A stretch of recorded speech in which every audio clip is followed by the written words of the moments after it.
All right, let's talk about the easiest spec of all time. Jeweled Lotus is a card that was printed in Commander Masters back in, what was that, 2020? And, or sorry, not Commander Masters, Commander Legends. And it was an instant Commander staple. It was expensive, and it got banned around a year ago. So, jeez. Okay, so when it was being played, it was about an $80, $90 card. Then it got banned in Commander. Some people sold as low as, does it tell us here? As low as 20, yes, it's from $10 to $95. It dropped down. I sold a copy for $20. That was silly because it immediately rebounded to around 85 bucks. Then it went down, got into the 30s, whatever. And there was a Commander unban announcement. That announcement came and people spec'd on the card, including me, like an idiot. Bought a few.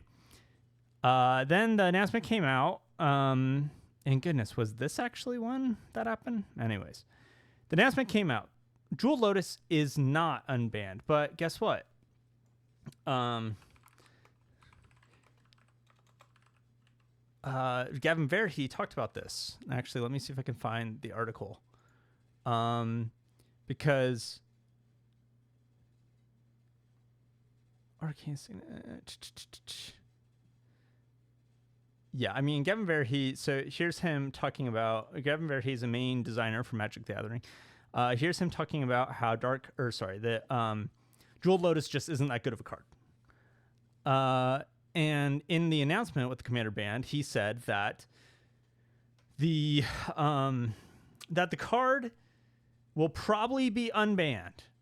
They said they're eyeing it for unbanning it from Commander and putting it on the Game Changers list, but that they're not going to do that until 2026. So we get this weird situation where we believe this card is likely to be unbanned. And when it is unbanned, it is a $80 card. When people think it's going to be unbanned, it is a $70 card. And right now, it is a $40 card or $30 card. I have bought many, many copies. Actually, I guess I should pull them out. I think they're in here. So I've bought many, many copies. And like I said, I've sold copies. Oh, this is an old one. Okay, so I bought these are front and back. So front and back, one seller sent me like this. So what is this? This is 2, 4, 6, 8, 10, 12, 14. So that's 14 copies, and I got a bunch in here. What is this? Like 1, 2, 3. Then there's a bunch right here that looks like 6, and maybe another 6 or 8 or something like that. So about 20 here. And what did I say here? Jeez. 10. So around like 35 copies. So I'm in kind of deep. Now, I have a business, and I recently got a business visa, and that business visa, I think it was Chase, and they said, if you spend $6,000 with us in 3 months, we will give you $750, which that seemed pretty good. And that's how much I spent on my business anyway. I work with, Louis, with Kitchen Table, TCG. I order Commander boxes in mass. I actually just opened up six sets of Doctor Who Commander decks. Because guess what? Doctor Who Commander decks are actually like one of the most, I'll show you this. One of the most valuable Commander decks on the market right now. I wrote some code to, I wrote some code that goes onto TCG Player and scrapes the prices. And this is crazy. So Modern Horizons 3, after fees and shipping and things, I estimate that you get negative $20, and this is just from the cards. These decks also come with the collector sample packs. And so with something like Modern Horizons 3, where you get 4 of those collector sample packs, you could break even. But obviously, breaking even's not ideal. Now, you do also get left with bulk. This is only counting cards over 50 cents. So you do get left with bulk. You do get left with lands, which you can do land bundles and stuff. So you could technically make money from this, but it's a lot of work for not that much money. Lord of the Rings, You net negative on just the cards, but like I said, there's the collector sample packs, land, stuff like that, so you can make some money here.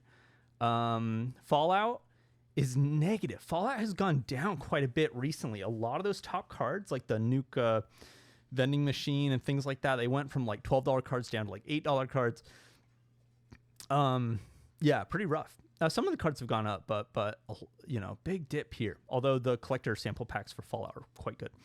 Doctor Who, here we go. Doctor Who's like the first one we see where you actually net positive on just the cards, which makes sense. A lot of cards are going up right now. Sagas are a big thing, and one of the Doctor Who commander decks features a lot of saga cards. When I say sagas are a big thing, that's because of the Final Fantasy cards coming out.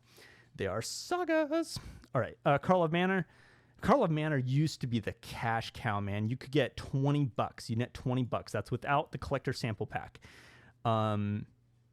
It's just they keep reprinting the same kind of commander staples in these decks, like I don't know, just kind of like the good green cards like 3 Visits and Nature's Lore and things like that. And so I think that's the reason why the return on Carl of Manor hasn't been super great. Bloomborough, negative $10, but you know, so anyways, not that great. And then the code broke at this point with like Dragonstorm. Anyways, what am I talking about? Right. So spending $6,000 a month or in 3 months was not going to be that hard to get $750. And then the card does 0 interest until next year. So what did I do? I more or less gambled on these cards that these Jeweled Lotuses will be worth a lot in the next year. I think they will. I think even if they don't get unbanned, people are going to remember when December comes, they're going to be like, oh wait, Gavin Verhey said that that they're going to probably be unbanning Jeweled Lotus. And I think that hype alone will raise the card back up to a $70 card. Going from a $30 card to a $70 card is pretty good. So, and I've referenced this article quite a few times now, so let me bring it up. Okay, there are a few people are open to doing something with Jeweled Lotus now, but that was not the majority opinion. The overwhelming panel did not want to do anything with these cards this time. I will be transparent. I say I believe if any of these are to return, the most likely one is Jeweled Lotus. Blah blah blah blah blah. Okay, so yeah, that's what I've been quoting is Gavin Verhey saying in this article that basically we're going to unban this card. And then in the meantime, the price is dropping. So like, I will sell this card into the hype. I'll sell probably a lot of these into the hype, and I'm anticipating that I will almost double my money. I bought a lot of these at around 40. It continues to go down. Now this is like 30, $35 or whatever. Maybe I'll buy more. So anyways, you get the idea. This is, I think, one of the most slam dunk, easiest specs of all time. Let me know what you think. Good times, y'all.